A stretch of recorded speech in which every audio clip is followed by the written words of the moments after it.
This is the BBC.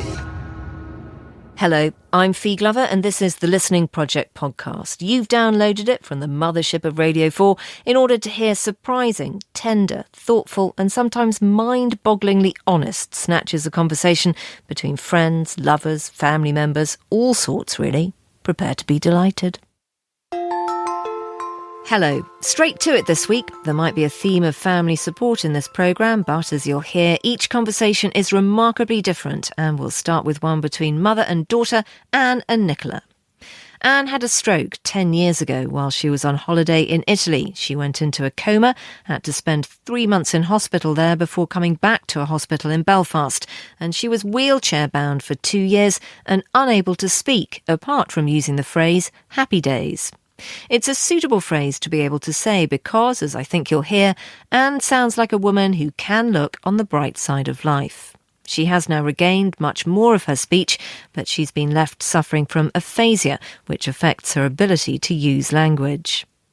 Nicola is one of her 2 children. She also has a son. Nicola is a former Lord Mayor of Belfast and sits in the Legislative Assembly. She's married with a daughter herself. So here Anne and Nicola talk about how life has changed since Anne's stroke. Because of your aphasia. Yes. And because I be working a lot and now I've got Elena. Yeah. I really feel that we don't talk much at all. I know what. Or if we have conversations, they're very trivial. Yes. And they're very quick. Yeah. And it's something that I would like to change because we used to talk a lot. A lot. Before you had your stroke. Yes, yeah. And you would have confided in me in different things. And just feel that there's a barrier there. I know. But you have your daughter. I know, but I still need my mummy. I know what. I love you, Nicola. Yes. But it's sometimes hard to have conversations, mummy. I know what. But because you jump from things. I know. I have aphasia. I know, but do you think we talk enough? Are you happy with how we talk? Not really. And what would you like to change? Me and you sit down on our own in the house. No interruption for anybody for half an hour. It's a very precise time now you've put on it. But do you see sometimes, obviously because of what you've been through, that you repeat things? Or yes. Yeah. So you have stories that you just... Yes, I repeat everything. Mm-hmm. And Joe said, enough stories, okay? He was probably on his 1000th version of... Yes. Yeah. Sometimes I think you're more comfortable talking about things that you know. Yes. Things that you can remember. Yes. Not brand new conversations sometimes. Yes, yeah. I know what. No. But why? I think I'm frightened. Why? I don't know. I don't know. It's me. I know what. I'm frightened, Nicola. Very frightened. And why have you never said this before? I know what. I have never spoken to your father, but I'm frightened. But do you not think my daddy would like to have new conversations too? I know. But it's my problem, Nicola. But it's our problem. I know. But it's not a problem. It's not a big deal. If it's something that you're very frightened about, then nobody would want to do it. But if you do want to do it, don't let fear stop you, because look at you've overcame. I know what. But I love my life more. I do. Yes, I do. And even though you can't read, or no. Do you miss not having to do housework? No. I had my day of it, Nicola. It's Joe's turn. He is a better cook than me. Don't say that. Okay, your secret's safe with me then. Nicola and Anne were recorded by Kathy Moorhead at BBC Radio Ulster. Now, if you'd like to join our project, we'd love to have you. It's simple. Sit down with someone you love or care about and have a conversation that really matters, like brother and sister Yusuf and Zara, recorded in London by our Uber producer, Louise Pepper. I've made her sound like a cab company. She's not, although you might want to rate this chat. I'd give it 5 stars. Yusuf was born in Turkey in 1997. It's not where he's from, though. His mother gave birth on an arduous journey that she and her husband had to take, fleeing Iraq after he had been involved in an uprising against Saddam Hussein. They'd had to leave behind all they knew, their careers, their comfortable life and their family. They made it to the UK, with Yusuf still just a baby, and eventually they were granted refugee status and are now full citizens. Yusuf is studying politics and international relations at university, and his younger sister Zara, one of 2 younger sisters, is doing her GCSEs. I don't think I'd be as ambitious as I was if I had English parents and I grew up in England. It's what, because of the struggle so. of like. I think so. I mean, Mum and Baba crossing, the ocean and the world and whatever. For us to be here. Mighty journey, yeah. Mighty journey. I'm sorry, climbing up mountains, carrying you and stuff like that. I think if I didn't have that, I wouldn't strive to get A's. I wouldn't strive to get into the best unis to make them happy and stuff like that. I don't think 100%. So do you think you owe them anything? 100%. There are very few people in this world that will sacrifice for you. And I think, especially nowadays, and there are very few people who will stick by you and will be loyal by you through everything. So I think that's why it's important to appreciate what they've done. But appreciation isn't anything if you don't give it back. I think that's in my opinion. I agree with you, because most of the things I would say 90% of the reason why I strive to do, kind of achieve things in my life is to kind of say, listen, Mum and Dad, Mum and Baba, you have fought something that kind of we're seeing in the news now. People Afghanistan and stuff like that. Yeah, the Mediterranean migrant crisis, where people are literally drowning with their kids to get to this country. They did that. I just think my motivation in life in this country is number one, I owe this country something. That's true. Yeah. Do you know what I mean? I owe this country to contribute to it, whatever. I want to get into politics. That's my area. We have you want to get into medicine. That's your contribution. That's my and I will go as far in public service to this country as possible to contribute to the country. That open.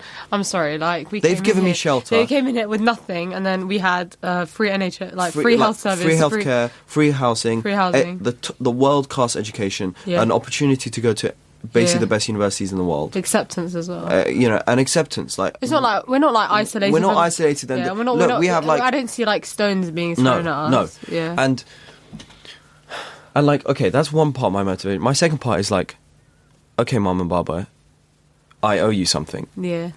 I fully owe you something. It's true. You have done all of that, and you think after all of that, we come to this country and I don't give back to you. Whatever that is, and I don't think it's monetary. I think it's beyond money. It's not even a money thing. It's a success. It's I just want Dad to look and say, okay, I did all of that. Yeah, it was worth it. Do you know what it's like? It's like children are investment. We are investments. We are investment. So I'm not going to sit there and kind of just mess about and say, oh, do you know what? But is that a good motivation? It's good no, because a lot of people have questioned me. I've had conversations with people wait, so your only motivation in life is to give back to your parents? I don't think so. I also want to okay, this is a bit selfish, but I also want to make a name for myself. I'm not going to lie. Part of me also wants to represent. Okay, part of me also wants to say, I'm a Muslim. Yeah. I'm an immigrant. Yeah, it's true. Look, I have done something with my life. I'm not what the papers present me to be. I am not a statistic. That's what we lack of. That's what we lack, I think, in the country a lot. Yusuf and Zara. Our final chat is one that you don't often hear. It's about what happens when the physical aspect of a loving relationship is compromised. Mike and Karen are husband and wife, and they've been married for 25 years. It's a second marriage for both of them. They met when they were both married to other people. They had an affair and have been together ever since. Obviously, their love for each other had a serious impact on other people, and although Karen has managed to maintain a good relationship with her daughters, it's not been the case for Mike. But this part of his chat with Karen is about another part of their life. In 2014, Mike was diagnosed with prostate cancer and is having ongoing treatment which is having an effect on their love life. There is one part of our relationship which has been a challenge over the last few years, and that has been quite difficult for me because I know that our deep relationship has been affected by it, and how I've have to sometimes say to you, because we haven't got the physical contact in our lovemaking anymore, I sometimes have to remind you that doesn't actually stop any other contact, which has been very difficult again for me now, because it's almost as if you have shut yourself off at times because you don't want to get involved in physical contact because you know you can't actually do anything about the end result. Do you see what I'm saying? Yeah, I see what you're saying, yeah. I suppose, yeah, as you say, it's probably the treatment I've had has affected me, and I suppose, yes, I have, if you won't be ignorant about that side of our life, the sort of closeness, etc. But you're a more passionate person in a way than I am. That's just the way we are, but perhaps more needy is a better word of putting it, because it's just feeling needed, isn't it, and wanted. I'm puzzled about wanted. I mean, we do things together. It's not as though they're practical things, aren't they? Well, yes, but practical things are also part of living together, a life together. Yeah. I mean, it doesn't say I don't love you anymore. I know that you do love me deep down. It's just sometimes quite difficult for you to express it. Yeah, perhaps because you're more touchy-feely than I was, but you... And yet it's quite strange, isn't it? Because I think when we were together to start off with, there seemed to be no bounds. Oh, yeah, I think... Do you feel that? Well, yes, if you... It's difficult because in any relationship, there always tends to perhaps fall into a bit of a rut. I've been married 25 years, and it may be that I don't know, for some reason, sort of neglected that side. And then you've reminded me that that's what's lacking or would be lacking, and so you take it on board, and you can't. If it's not there, you can't put it there. No. So it's obviously it just needed rekindling again. It did. But, yeah. Learning. You are learning with quite a bit of prompting every now and then. Mike and Karen were recorded by Namrata Varia at BBC Radio Leicester. That completes our little tour of Chat Duty for this week. Can I just alert you to the fact that if you visit our website, you can see some of our conversations visualised, it's such a modern term, that one, through quite enchanting animations done by students at some of this country's finest animation courses.